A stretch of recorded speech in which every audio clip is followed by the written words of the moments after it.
Yo guys, what is going on? Welcome to the review of Aston Villa versus Middlesbrough. It took place last night down at Villa Park. The second leg of the playoffs. As we all know, the first leg ended 1-0 to Aston Villa.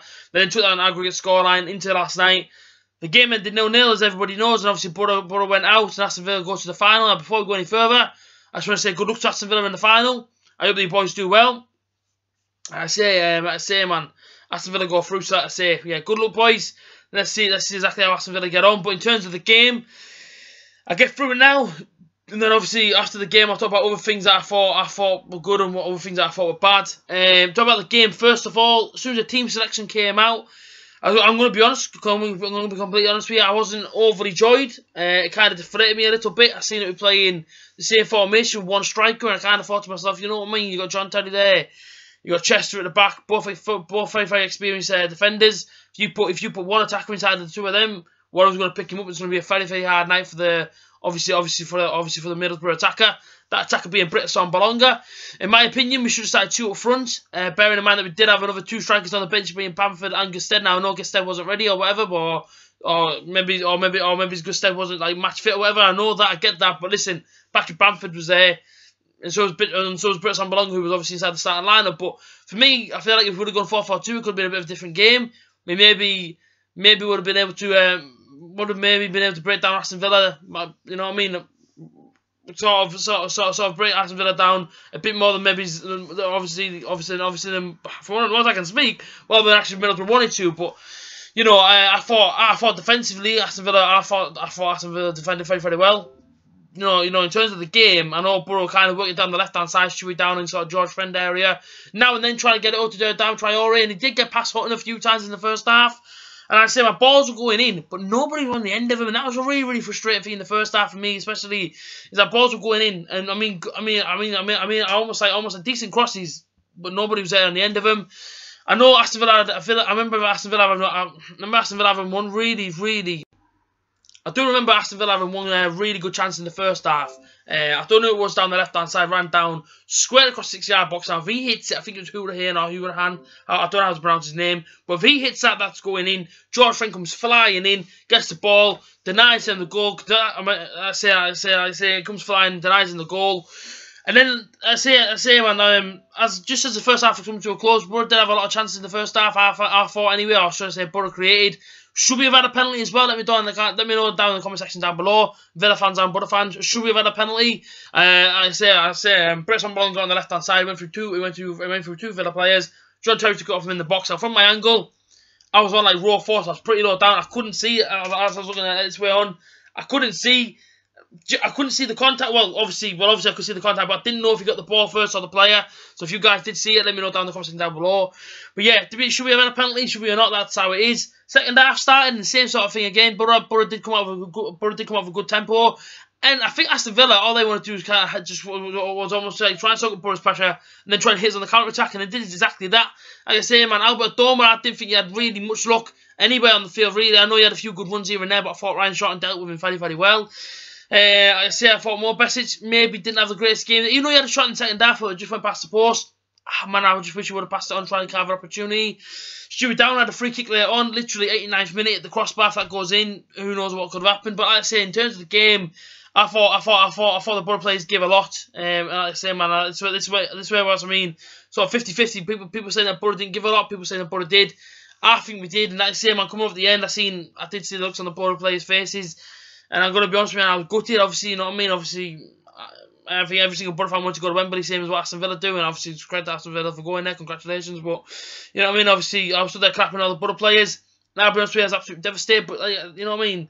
Like I say, man, it's, you know what I mean, that's how it is sometimes in football. Football can be cruel. You know what I mean? One team had to win on the night, it had to be Aston Villa, unfortunately, for Borough, but like I say, I thought Borough gave a good account of themselves. Like I say, man, it was just unlucky. As for Aston Villa, I thought Jack Grealish, he's an absolutely fantastic player. Will he be there in summer if they get promoted? I don't know. I was speaking to a few Villa fans beforehand, and they think he will get sold. They don't know if they'll be able to keep hold of him even if they are inside the Premier League. What a talent that boy is, man. You know what I mean? Just watching him last night was just unbelievable. You know, I mean, Jack Grealish can get the ball, he can do whatever the hell he wants on it, and nobody really comes close to him. You know, he's quick, he's got skill, technical as well. So yeah, fantastic player, Jack Grealish. But I say, as for Middlesbrough, you know what I mean, Butter fans, listen, man, chins up, because it wasn't our night. And like I say, as you know, as a fan that's been there all season long, you know, it wasn't easy to say last night. I'm sure many fans out there have been there all season long, and these things are not the things that we want to be rewarded with at the end of the season. This is sometimes how football is, and we've got to remember, you know, Tony Pulis, for me, is the right man for the Butter job, and I believe he will take us forward. I say next season's a new season. You know, Borough have to go away now. Borough have to go and rebuild in the summer. Get rid of all the dead wood. I mean, I know there's a few players that I would see Borough get rid of. And I don't know if people will agree with me, but listen, I'll bring that out in a later video. But I say, get rid of the dead wood, bring in some talent. You know, it's one of them things. Do you want to stick and twist on, almost like stick and twist on, obviously on experienced players coming in or whatnot? But like I say, man, I want to see some talent. I want to see some pace in our team. I want to see a playmaker. I want to see a player that can shoot and actually score a goal from edge of the box area, sort of thing. But like I say, it wasn't our night, Butter fans. Like I said, man, I've had 2 hours sleep, so I don't know if you can tell by my voice or if you can tell by the way I'm stuttering on this video. I've had 2 hours sleep. I did get in at 3 AM last night, and then I had to go to work at 5:20 this morning. Like I say, man, I'm extremely tired. But listen, I'll go anywhere for Middlesbrough Football Club, man. I love this football club more than anything. And like I say, man, no matter where we're playing, I'll always try my hardest to be there. Like I say, this season's been an absolute blessing to be at every single game. So shout out to Butter Fan TV for the opportunity. It's been probably the most incredible experience of my life. I just want to thank every single person out there as well that's been here from the start, and not even the start. The people that have been here pretty much from the start of August, see my journey, obviously home and away, seeing my previews and reviews. A lot of you guys see me rage, a lot of you guys see me happy, confused, whatever. You guys have seen it. You guys have lived the journey with me. And I say, man, to everybody that likes the videos or comments on the videos, even just watching me that isn't subscribed, thank you. I just burped there, but thank you to every single person out there, because without your support, I wouldn't be in the position I'm in now. I would not be doing this video right now. And more importantly, man, like I say, man, I won't be watching the Borough every week. So thank you to every single person out there that's been with me on this journey all season long. The World Cup's coming, so of course I'll be doing previews and reviews for all the England games inside the World Cup. And then obviously, obviously, even though the season has ended, I can still do stuff like sort of transfer videos, my playoff player of the year. Or should I say player of the tournament sort of thing with it almost being the playoffs. Like I say, man, there's lots of videos that I can bring out still, so don't worry, man, the other videos will be coming. But yeah, ladies and gentlemen, like I say, I just want to say a big thank you to everybody. Absolute legends, I mean it, man. I mean from the bottom of my heart. Just like I say, man, thank you so much, so many people, like I say. And not everyone's even a Borough fan as much. Obviously, you know what I mean? I've got Sunderland fans on here, I think Newcastle fans on here. I've got the likes of Leeds, I've got the likes of Doncaster Rovers fans on here. I said Villa fans, Derby fans. Listen to every single person out there that is coming over to watch my channel and to support me all the way.